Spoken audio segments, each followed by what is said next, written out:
नमस्कार, स्वागत आप सभी का इवनिंग एजेंडा आप देख रहे हैं और आपके साथ मैं हूं पुनीत मिश्रा। बात कर रहे हैं इसरो की तरफ से आज जो मिशन लॉन्च किया गया है उसकी। जी हां, चांद पर तो कदम रख दिया, लेकिन अब बारी है सूरज की। और इसरो भारत का पहला सोलर मिशन आदित्य L1 चार चरण सफलतापूर्वक पूरे करके निर्धारित कक्षा में पहुंच चुका है। आदित्य L1 इसका नाम दिया गया है। भारत के लिए एक बार फिर से यह बेहद गौरव का पल है। पृथ्वी से निकलने के बाद आदित्य यान L1 पॉइंट तक, यानी लैग्रेंज 1 पॉइंट जो है वहां तक 15 लाख किलोमीटर की यात्रा को तय करेगा और इसमें उसे 4 महीने का वक्त लगने वाला है। रिपोर्ट देखिए।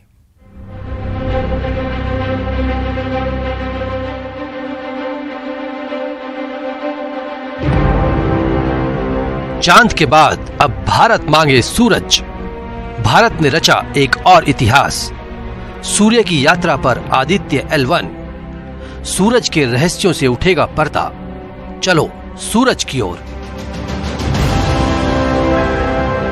आसमान में सिर उठाकर घने बादलों को चीरकर रोशनी का संकल्प लें, अभी तो सूरज उगा है। जी हां, इसरो द्वारा भारत के पहले महत्वाकांक्षी सौर मिशन आदित्य L1 स्पेसक्राफ्ट को PSLV C57 रॉकेट के जरिए श्रीहरिकोटा के सतीश धवन स्पेस सेंटर से सफलतापूर्वक लॉन्च कर दिया गया है। करीब 4 महीने का सफर पूरा करते हुए आदित्य L1 पॉइंट तक पहुंचेगा। पहले ये जानते हैं कि सूर्य का अध्ययन जरूरी क्यों है। हमारे सोलर सिस्टम का केंद्र सूर्य ही है। सोलर सिस्टम के सभी 8 ग्रह सूर्य के चक्कर लगाते हैं। सूर्य की वजह से ही पृथ्वी पर जीवन है। सूर्य से लगातार ऊर्जा बहती है। सूर्य में होने वाले बदलाव अंतरिक्ष और पृथ्वी को कैसे प्रभावित करते हैं, आइए अब जानते हैं कि धरती से L1 तक कैसे यात्रा करेगा अंतरिक्ष यान। श्रीहरिकोटा से आदित्य L1 को लॉन्च किया गया। PSLV C57 से लॉन्च हुआ आदित्य L1। लॉन्चिंग के बाद इसे धरती की निचली कक्षा में स्थापित किया जाएगा। फिर आदित्य L1 की कक्षा को बढ़ाया जाएगा। ऑन बोर्ड प्रोपल्शन से L1 बिंदु की ओर ले जाया जाएगा। आदित्य L1 पृथ्वी के गुरुत्वाकर्षण क्षेत्र से बाहर निकल जाएगा। फिर इसका क्रूज स्टेप शुरू हो जाएगा। इसके बाद इसे L1 के चारों ओर हेलो ऑर्बिट में स्थापित कर दिया जाएगा। यहाँ तक पहुँचने में इसे करीब 4 महीने का समय लगेगा। अब सवाल ये है कि आदित्य यान को L1 पॉइंट पर ही क्यों स्थापित किया जाएगा। धरती से सूरज की दूरी करीब 15 करोड़ किलोमीटर है। इस दूरी के बीच 5 लैग्रेंज पॉइंट्स हैं। इन्हें L1, L2, L3, L4 और L5 के नाम से जाना जाता है। L1 इसका पहला पॉइंट है जो धरती से 15 लाख किलोमीटर दूर है। यहाँ से सूर्य का लगातार अवलोकन किया जा सकता है। इस ग्रह पर धरती और सूरज के गुरुत्वाकर्षण का बैलेंस है। ग्रेविटी के बैलेंस के कारण यान एक जगह स्थिर रह सकता है। यहाँ से सूरज 7 दिन और 24 घंटे दिखाई देता है। ये पॉइंट पृथ्वी के नजदीक है। यहाँ से संचार में काफी आसानी होती है। आदित्य L1 करीब 120 दिनों का सफर तय करके L1 पॉइंट तक पहुंचेगा। आइए जानते हैं आदित्य L1 सूर्य के बारे में क्या जानकारी जुटाएगा। आदित्य L1 का मकसद सूर्य के आसपास के वायुमंडल का अध्ययन करना, क्रोमोस्फेरिक और कोरोनल हीटिंग की स्टडी करना, फ्लेयर्स पर रिसर्च करना, सौर कोरोना की भौतिकी और इसका तापमान को मापना, तापमान, वेग और घनत्व की जानकारी लेना, सूर्य के आसपास हवा की उत्पत्ति, संरचना और गतिशीलता को जांचना।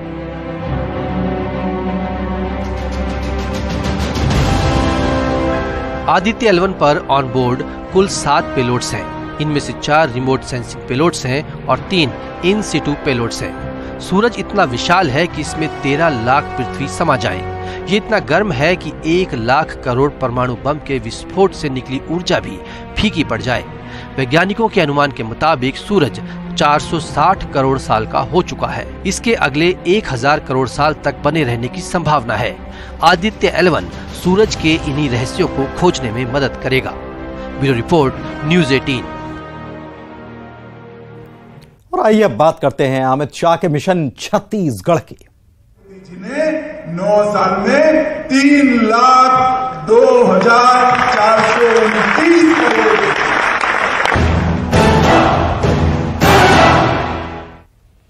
तो अमित शाह मिशन छत्तीसगढ़ पर हैं। छत्तीसगढ़ में कांग्रेस की भूपेश बघेल सरकार पर आज गृह मंत्री अमित शाह ने जोरदार हमला बोला। आरोप पत्र जारी किया गया। अमित शाह ने आरोप लगाया कि यह सरकार घपले, घोटाले और अत्याचार की सरकार है।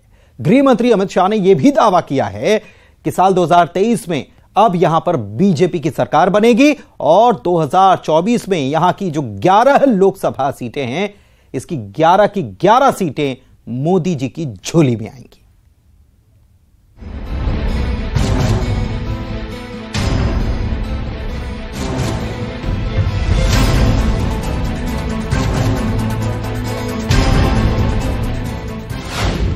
105 पन्नों की चार्जशीट। भूपेश सरकार पर अमित शाह का प्रहार। घपले, घोटाले, अत्याचार की सरकार। डबल इंजन की बनानी है सरकार। 23 की डगर, 24 पर नजर।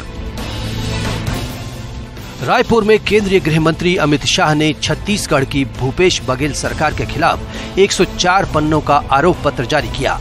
बीजेपी के इस आरोप पत्र में 80 से ज्यादा बिंदुओं को शामिल किया गया है।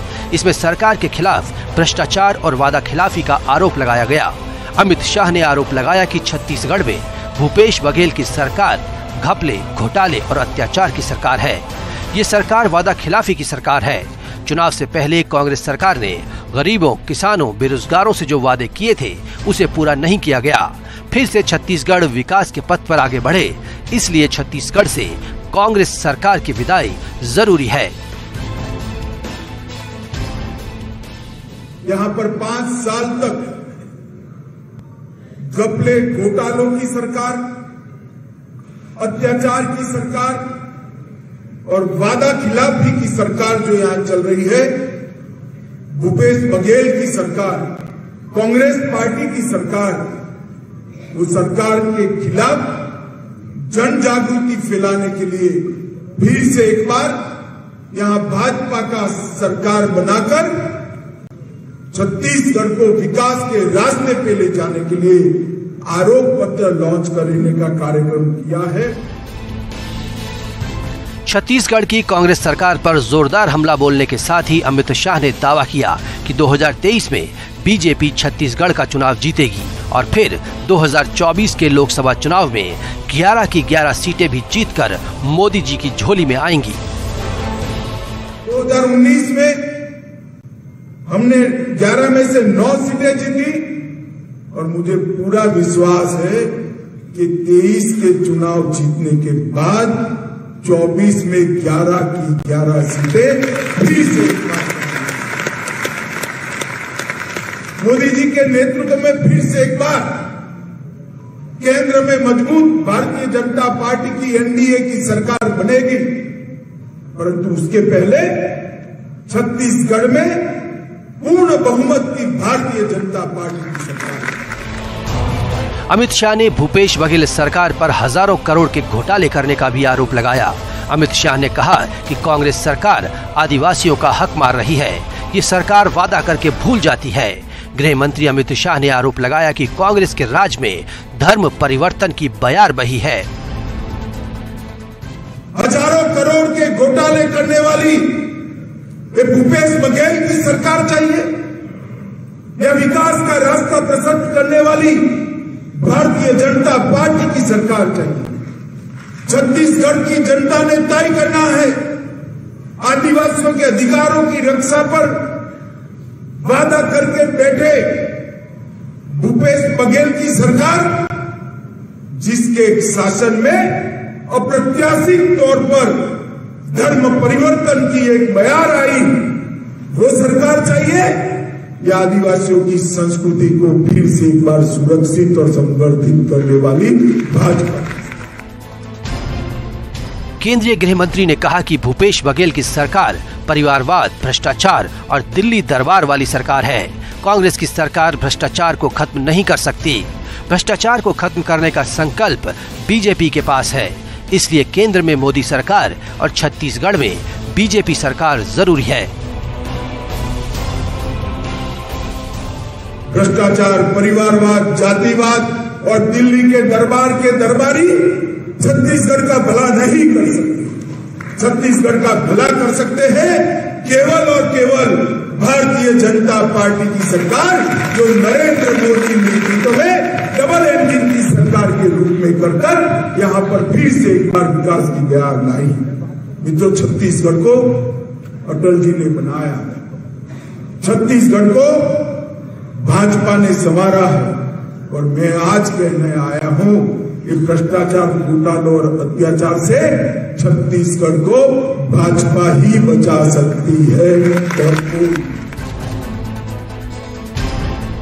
गृह मंत्री अमित शाह ने आरोप लगाया कि भूपेश बघेल सरकार ने 36 वादे किए थे, लेकिन उनमें से ज्यादातर को पूरा नहीं किया। जनता पूछ रही है उन वादों का क्या हुआ। जनता इंसाफ मांग रही है। मैं पूछने आया हूं वो वादों क्या क्या हुआ। 36 बड़े वादे किए थे, उसमें से 19 वादे आपने समाप्त नहीं किए। छत्तीसगढ़ की जनता आज आपको, मुख्यमंत्री जी आपसे हिसाब पूछ रही है। और छोटे वादे 36 हेड के अंदर 316 वादे आपने पूरे नहीं किए हैं। एक बार वादों की सूची फिर से प्रकाशित करिए। आप करिए ना करिए, हमारे चंद्राकर ने अपने आरोप पत्र में पूरी सूची को लिस्ट आउट कर। अमित शाह ने आरोप लगाया कि छत्तीसगढ़ में रोजगार देने वाली इंडस्ट्री लगाने की बजाय सरकार ने ट्रांसफर को ही उद्योग बना दिया। उन्होंने कहा कि भूपेश बघेल के नाम में ही पे है, यानी पे करो और मनमर्जी की पोस्टिंग लो। उन्होंने ट्रांसफर इंडस्ट्री तबादले में इंडस्ट्री में पैसा दो और काम करो। इनके नाम में ही पे है, भू पे स्व।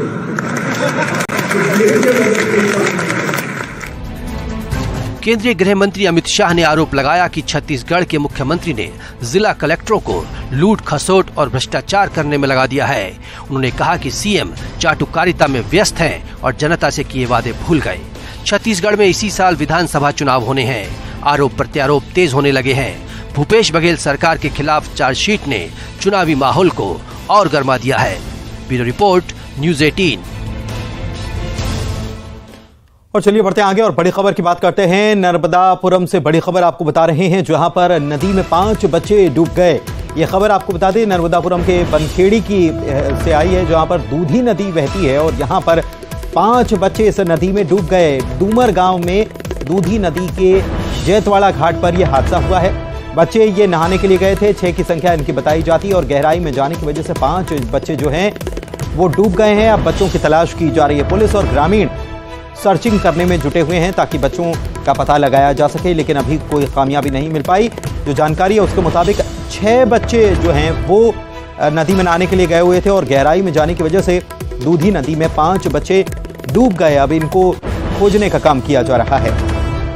शैलेंद्र कौरव हमारे संवाददाता हमारे साथ नर्मदापुरम से जुड़े हुए हैं। इनसे शैलेंद्र से अपडेट लेते हैं इस पूरे मामले में। शैलेंद्र, क्या जानकारी है, क्या बच्चों का कुछ पता चल पाया?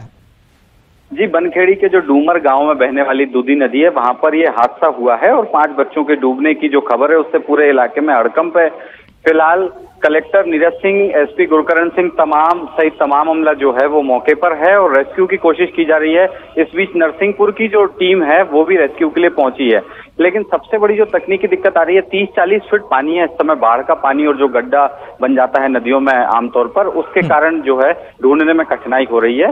फिलहाल 5 बच्चों की तलाश की जा रही है और ये जो सभी बच्चे हैं वो गांव के ही हैं और तकरीबन 15-16 साल की उम्र है इनकी। जब ये नहाने गए थे एक बच्चा जो है 6 में से वो वापस आ गया था, लेकिन ये 5 जब से मिसिंग है और उनकी तलाश की जा रही है। चलिए, बहुत शुक्रिया आपका इस खबर पर जानकारी देने के लिए। तो 5 बच्चे अभी तक इनका पता नहीं चल पाया है। लगातार रेस्क्यू करने की कोशिश, यहाँ पर सर्चिंग इन बच्चों के लिए की जा रही है। जबलपुर से बड़ी खबर की बात करेंगे। सड़क पर मगरमच्छ आ गया। जी हाँ, मगरमच्छ वैसे तो पानी में आपने देखा होगा, लेकिन डुमना एयरपोर्ट की सड़क जो है इस पर मगरमच्छ आ गया और डुमना नेचर पार्क से ये भटक कर सड़क पर पहुंच गया था। मगरमच्छ वन विभाग की टीम ने फिर बाद में इसको सुरक्षित खंडारी जलाशय में छोड़ दिया। शिकार की तलाश में जलाशय से बाहर निकलकर ये मगरमच्छ आ गया था और उसके बाद कैसे वन विभाग की टीम ने इस मगरमच्छ को पहले अपने काबू में किया और उसके बाद कैसे इसे जलाशय में छोड़ा गया। वो तस्वीर भी आप दिखा रहे हैं, हम आपको दो तस्वीरें दिखा रहे हैं। एक तरफ तो ये मगरमच्छ आ गया था और इसके बाद जैसे ही खबर पहुंची तो हड़कंप मच गया। इसके बाद वन विभाग की टीम मौके पर पहुंचती है और वन विभाग की टीम ने मौके पर पहुंचकर इस मगरमच्छ को पहले काबू में किया और इसके बाद इसे सुरक्षित खंदारी का जलाशय जो है वहां पर छोड़ दिया गया। आपको बता दें कि ये भटक कर पहुंच गया था, डुमना नेचर पार्क जो है वहां से भटक कर सड़क पर आ गया था। शिकार की तलाश में ये सड़क पर आ गया था। डुमना एयरपोर्ट पर की सड़क जो है इसके पास ये मगरमच्छ नजर आया और उसके बाद वन विभाग की टीम सक्रिय हुई और सुरक्षित खंदारी जलाशय में से छोड़ दिया गया। जलाशय से बाहर निकलकर ये मगरमच्छ आ गया था।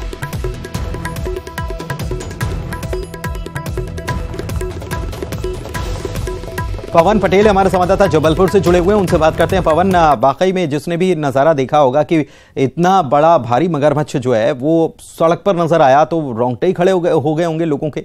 बाद में वन विभाग की टीम सक्रिय हुई, क्या जानकारी इसको लेकर, कैसे इसे यहां से रेस्क्यू करके वापस छोड़ा गया?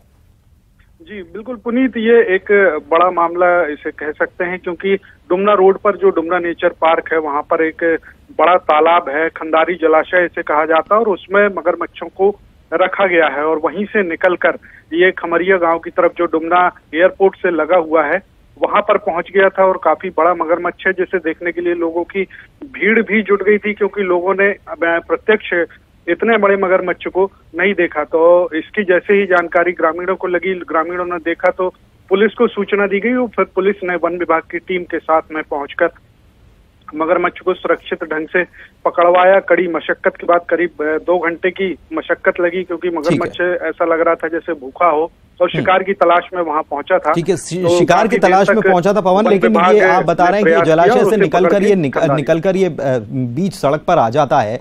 ऐसे में किसी को पकड़ लेता या कोई शिकार कर लेता तो हमला कर देता किसी पर, तो बहुत गंभीर स्थिति बन सकती थी। क्या नेटिंग या जाली वगैरह ऐसा कोई कुछ नहीं किया गया जलाशय के आसपास की? अगर मगरमच्छ वहां रहते हैं तो ठीक है, वो निकलकर सड़क पर तो ना आए कम से कम। बिल्कुल पुनीत, पूरे डुमना नेचर पार्क और खंदारी जलाशय की फेंसिंग की गई है तारों से और ये बड़ा सवाल जो है वन विभाग भी हैरान है कि आखिर बाहर कैसे निकला क्योंकि अभी तक ऐसी कोई भी घटना वहां पर नहीं हुई है। काफी जानवर वहां पर डुमना नेचर पार्क में रखे हैं और लगभग 150 एकड़ में फैला हुआ ये डुमना नेचर पार्क है जहां पर काफी जानवरों को रखा गया है। तो वन विभाग भी इसकी जांच कर रहा है, साथ ही पुलिस को भी अलर्ट किया गया है। चलिए, बहुत शुक्रिया पवन आपका इस तमाम जानकारी के लिए। और इसी के साथ इस बुलेटिन में फिलहाल इतना ही। खबरों का सिलसिला जारी है। नमस्कार।